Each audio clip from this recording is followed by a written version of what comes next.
Hello guys, എല്ലാവരും പുതിയൊരു വീഡിയോയിലോട്ട് സ്വാഗതം. എല്ലാവർക്കും സുഖമാണെന്ന് കരുതുന്നു. 0 നിന്ന് 1 കോടിയിലേക്കുള്ള സാമ്പത്തിക യാത്രയുടെ 137ാമത്തെ ദിവസമാണെന്ന്. 121 രൂപ വെച്ചാണ് ഞാൻ ഡെയിലി ഇൻവെസ്റ്റ് ചെയ്യുന്നത്. എൻ്റെ പ്രധാന ലക്ഷ്യങ്ങൾ: ഫിനാൻഷ്യൽ ഡിസിപ്ലിൻ ഉണ്ടാക്കണം, റെഗുലർ ഇൻവെസ്റ്റിംഗ് ഹാബിറ്റ് വളർത്തണം, കോമ്പൗണ്ടിങ്ങിന് ടൈം കൊടുക്കണം, ലോങ് ടേമിൽ വെൽത്ത് ക്രിയേറ്റ് ചെയ്യണം. വീഡിയോയിലോട്ട് കടക്കുന്നതിന് മുമ്പായി ഇന്നൊരു സ്പെഷ്യൽ ഡേ ആണ്. നമ്മൾ ഇന്നാണ് 80ാമത്തെ സ്വാതന്ത്ര്യ ദിനം ആഘോഷിക്കുന്നത്. Happy independence day to everyone. നമുക്ക് വീഡിയോയിലോട്ട് കടക്കാം. 137 ദിവസം ഈ ജേർണി തുടരുമ്പോൾ മോട്ടിവേഷനേക്കാൾ ഇമ്പോർട്ടൻറ്റ് മറ്റൊരു കാര്യമാണെന്ന് എനിക്കിപ്പോൾ മനസ്സിലാവുന്നുണ്ട്. അതാണ് കൺസിസ്റ്റൻസി. അതിനെക്കുറിച്ച് കുറച്ച് കഴിഞ്ഞു പറയാം. ആദ്യം നമ്മളുടെ ഫണ്ട് ബാലൻസ് നോക്കാം. ഇതുവരെ നമ്മൾ സക്സസ്ഫുള്ളായി 136 ദിവസവും ഇൻവെസ്റ്റ് ചെയ്തിരുന്നു. അതിൽ 135 ദിവസത്തെ യൂണിറ്റ്സ് ഓൾറെഡി ക്രെഡിറ്റ് ആയിട്ടുണ്ട്. ഇന്നലത്തെ ഇൻവെസ്റ്റ്മെന്റ് ഇതുവരെ ക്രെഡിറ്റ് ആയിട്ടില്ല, പക്ഷേ ഫണ്ട് ബാലൻസിൽ ഒരു ചെറിയ ചേഞ്ച് ഉണ്ട്. ടോട്ടൽ 14,734 രൂപ ഇൻവെസ്റ്റ് ചെയ്തു. കറണ്ട് വാല്യൂ 15,199 രൂപ. Average NAV 328.78.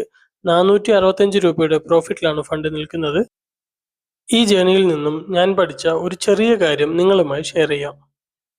നമ്മളൊരു ഫിനാൻഷ്യൽ ഗോൾ സെറ്റ് ചെയ്യുമ്പോൾ സ്റ്റാർട്ടിങ്ങിൽ മോട്ടിവേഷൻ ഉണ്ടാവും. പക്ഷേ എല്ലാ ദിവസവും മോട്ടിവേഷൻ ഉണ്ടാവുമെന്ന് ഉറപ്പില്ല. നമ്മൾക്ക് ബിസി ഡേയ്സ് ഉണ്ടാവും, മൂഡില്ലാത്ത ഡേയ്സ് ഉണ്ടാവും. ചില ദിവസം ഇൻവെസ്റ്റ്മെന്റ് ചെയ്യാൻ പോലും തോന്നില്ല. വീഡിയോ ചെയ്യുന്നത് ഒരു മടുപ്പായിട്ടും തോന്നാം. പക്ഷേ ഒരു ഹാബിറ്റ് ബിൽഡ് ചെയ്ത് കഴിഞ്ഞാൽ മോട്ടിവേഷൻ ഇല്ലെങ്കിലും നമുക്കത് ചെയ്യാൻ സാധിക്കും. എൻ്റെ ഈ ജേർണിയിൽ 137 ദിവസം കഴിഞ്ഞപ്പോൾ ഞാൻ കൂടുതൽ വാല്യൂ ചെയ്യുന്നത് റിട്ടേണിനേക്കാൾ കൺസിസ്റ്റൻസിയാണ്. ഞാൻ ഏകദേശം എല്ലാ വീഡിയോസിലും പറയാറുണ്ട്, എൻ്റെ ഫോക്കസ് എപ്പോഴും കൺസിസ്റ്റൻസിയിലാണെന്ന്. സോ മോട്ടിവേഷൻ നമ്മളെ സ്റ്റാർട്ട് ചെയ്യിപ്പിക്കും, കൺസിസ്റ്റൻസി ആണ് നമ്മളെ ഗോളിലേക്ക് കൊണ്ടുപോകുന്നത്.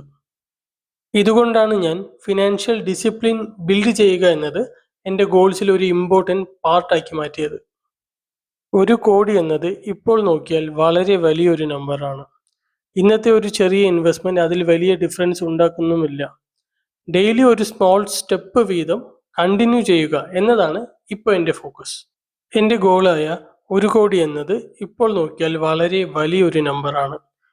ഇന്നത്തെ ഒരു ഇൻവെസ്റ്റ്മെന്റ് എന്നത് അതിൻ്റെ ഒരു ചെറിയ ഫ്രാക്ഷൻ മാത്രമാണ്.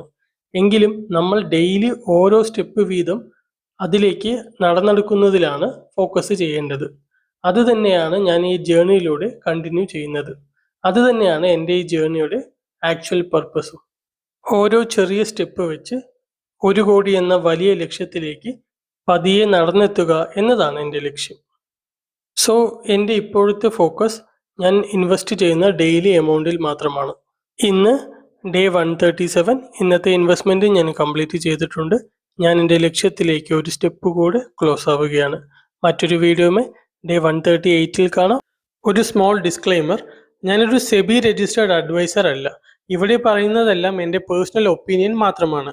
ഇതൊരു ഇൻവെസ്റ്റ്മെന്റ് അഡ്വൈസ് അല്ല, എഡ്യൂക്കേഷൻ പർപ്പസിന് വേണ്ടി മാത്രമാണ്. ഇൻവെസ്റ്റ് ചെയ്യുന്നതിന് മുമ്പായി നിങ്ങളുടെ ഫിനാൻഷ്യൽ അഡ്വൈസറെ കൺസൾട്ട് ചെയ്യുക. വീഡിയോ മുഴുവനായും കണ്ട എല്ലാവർക്കും നന്ദി. വീഡിയോ ഇഷ്ടപ്പെട്ടെങ്കിൽ ലൈക്ക് ചെയ്യൂ. ഇതുപോലത്തെ വീഡിയോസ് ഇനിയും കാണാൻ ഈ ചാനൽ സബ്സ്ക്രൈബ് ചെയ്യൂ. മറ്റൊരു വീഡിയോയിലൂടെ വീണ്ടും കാണാം. Bye bye.